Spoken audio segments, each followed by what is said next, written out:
ਦਿੱਲੀ 'ਚ Congress high command ਦੀ ਅਹਿਮ meeting ਤੋਂ ਬਾਅਦ ਪੰਜਾਬ ਇੰਚਾਰਜ ਭੁਪੇਸ਼ ਬਘੇਲ ਨੇ ਵੱਡਾ ਸਿਆਸੀ ਸੰਕੇਤ ਦਿੱਤਾ ਹੈ। ਉਨ੍ਹਾਂ ਸਾਫ਼ ਕਿਹਾ ਕਿ ਪੰਜਾਬ ਵਿਧਾਨ ਸਭਾ ਚੋਣਾਂ ਦੀ ਉਲਟੀ ਗਿਣਤੀ ਹੁਣ ਸ਼ੁਰੂ ਹੋ ਚੁੱਕੀ ਹੈ ਤੇ ਪਾਰਟੀ ਨੇ ਆਪਣੀਆਂ ਰਣਨੀਤਿਕ ਤਿਆਰੀਆਂ ਤੇਜ਼ ਕਰ ਦਿੱਤੀਆਂ ਨੇ। ਭੁਪੇਸ਼ ਬਘੇਲ ਨੇ ਕਿਹਾ ਕਿ ਕਾਂਗਰਸ ਹੁਣ ਪੂਰੀ ਤਰ੍ਹਾਂ ਐਕਸ਼ਨ ਮੋਡ 'ਚ ਆ ਚੁੱਕੀ ਹੈ ਤੇ ਜਿੱਤਣ ਵਾਲੀ ਰਣਨੀਤੀ ਤੇ ਕੰਮ ਸ਼ੁਰੂ ਕਰ ਦਿੱਤਾ ਗਿਆ। ਉਨ੍ਹਾਂ ਇਹ ਵੀ ਕਿਹਾ ਕਿ ਪੰਜਾਬ ਕਾਂਗਰਸ ਦੇ ਸਾਰੇ ਜ਼ਿਲ੍ਹਾ ਪ੍ਰਧਾਨਾਂ ਲਈ ਜਲਦ ਹੀ ਸਿਖਲਾਈ ਪ੍ਰੋਗਰਾਮ ਕਰਵਾਇਆ ਜਾਵੇਗਾ, ਜਿਸ 'ਚ ਜੰਮੂ ਕਸ਼ਮੀਰ ਤੇ ਹਿਮਾਚਲ ਪ੍ਰਦੇਸ਼ ਦੇ ਪ੍ਰਤੀਨਿਧੀ ਵੀ ਸ਼ਾਮਲ ਹੋਣਗੇ। ਇਸ ਦੇ ਨਾਲ ਹੀ ਉਨ੍ਹਾਂ ਮੱਧ-ਪੂਰਬ 'ਚ ਵੱਧ ਰਹੇ ਤਣਾਅ ਦਾ ਜ਼ਿਕਰ ਕਰਦੇ ਹੋਏ ਕਿਹਾ ਕਿ ਇਸ ਦਾ ਅਸਰ ਭਾਰਤ ਦੀ ਆਰਥਿਕਤਾ ਤੇ ਵੀ ਪੈ ਰਿਹਾ ਤੇ ਇਸ ਮਾਮਲੇ ਤੇ ਵੀ ਗੰਭੀਰ ਚਰਚਾ ਕੀਤੀ ਗਈ ਹੈ। ਬਘੇਲ ਨੇ ਦਾਅਵਾ ਕੀਤਾ ਕਿ ਕਾਂਗਰਸ ਆਉਣ ਵਾਲੀਆਂ ਚੋਣਾਂ ਪੂਰੀ ਤਾਕਤ ਨਾਲ ਲੜੇਗੀ ਤੇ ਲੋਕਾਂ ਨਾਲ ਜੁੜੇ ਮੁੱਖ ਮੁੱਦਿਆਂ ਤੇ ਫੋਕਸ ਕਰੇਗੀ। ਦੱਸਣਯੋਗ ਹੈ ਕਿ 2027 'ਚ ਪੰਜਾਬ ਵਿਧਾਨ ਸਭਾ ਚੋਣਾਂ ਹੋਣੀਆਂ ਨੇ। ਇਸ ਨੂੰ ਧਿਆਨ 'ਚ ਰੱਖਦੇ ਹੋਏ ਸਾਰੀਆਂ ਸਿਆਸੀ ਪਾਰਟੀਆਂ ਹੁਣ ਤੋਂ ਹੀ ਮੈਦਾਨ 'ਚ ਉਤਰ ਆਈਆਂ ਨੇ ਤੇ ਆਪਣੇ ਜਿੱਤ ਨੂੰ ਯਕੀਨੀ ਬਣਾਉਣ ਲਈ ਤਿਆਰੀਆਂ ਤੇਜ਼ ਕਰ रही ने।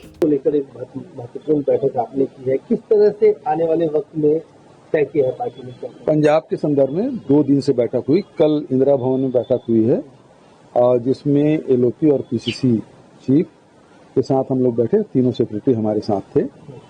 और आज जो हमारे CWC के मेंबर हैं जो पंजाब से आते हैं, उनकी बैठक हम लोगों ने की है।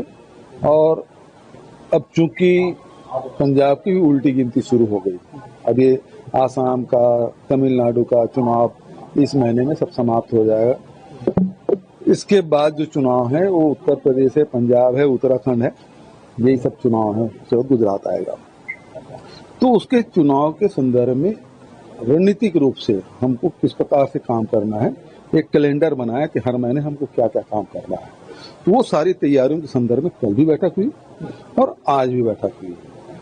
तो बहुत सार्थक बैठक हुई है और आगे फिर ये हमारा प्रशिक्षण शुरू हो जाएगा 21 तारीख से 30 तारीख तक के, जिसमें हमारे खड़गे साहब भी जाएंगे, राहुल जी भी जाएंगे और 3 राज्यों के प्रशिक्षण है जिला अध्यक्षों की, जम्मू कश्मीर, हिमाचल और पंजाब।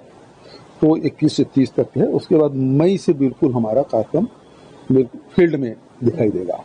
बघेल साहब, एक ये बहुत बड़ी चर्चा है कि इस बार सीटों के चयन के लिए आप लोग कई स्तर पर सर्वे करवा रहे हैं पंजाब में, उसके बारे में अगर कुछ? बिल्कुल, ये तो सर्वे तो होता ही है। AICC लेवल, AICC देखिए, एक लाइन में बोले तो मिनी बीटी है, जो जीतने योग्य है उसी को टिकट दी जाएगी। लेकिन जीतने योग्य कौन है इसका निर्धारण करने के लिए कई तरीके हैं। जैसे अभी आप देखे होंगे कि जिला अध्यक्ष बनाना है तो ऑब्जर्वर भेजे गए, 8-10 दिन 15 दिन तक रहे और उन्होंने फिर सब कार्यकर्ताओं से रायशुमारी करके, नेताओं से रायशुमारी करके जिला प्रधानों की नियुक्ति की गई। उसी प्रकार से अब ये जो कुछ तो हमारे स्थापित नेता हैं जो एक कैटेगरी में आते हैं, फिर जो हमारे MLAs हैं और जो बहुत मजबूत हमारे साथी हैं वो लोग आएंगे।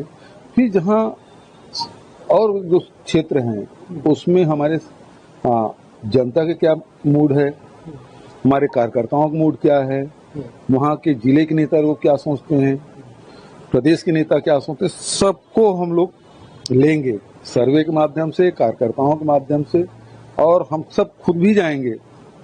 तो बहुत सारे तरीके हैं जिसके माध्यम से कैंडिडेट का चयन होगा और वो बात फिर हाईकमान का। एक बार फिर आखिरी सवाल आपसे रिकॉर्ड पे रखूंगा, क्योंकि हर कुछ दिन पे आम आदमी पार्टी और बीजेपी ये नैरेटिव बिल्डिंग करती है वहाँ पे कि कांग्रेस में लीडरशिप के लेवल पे स्टेबिलिटी नहीं है। तो एक बार फिर आप ये लोगों को, पंजाब को मीडिया के माध्यम से बताइए कि क्या is there any possibility of leadership change in Punjab for 2024? देखिए, जहाँ तक भारतीय जनता पार्टी के, तो वहाँ उसका कोई लीडर है नहीं। दूसरी बात, आम आदमी पार्टी का है तो एक विक्रम है और बचा दिल्ली के नेता बैताल है, वो उस पे लदे हुए हैं भगवंत मान के ऊपर, है ना। केजरीवाल से लेके, सिसोदिया से लेके, एक तो अभी उतरा, वो क्या नाम है उसका, चड्ढा, है ना, वो उतर गया है। तो और जो बैताल है वो चढ़े बैठे हैं।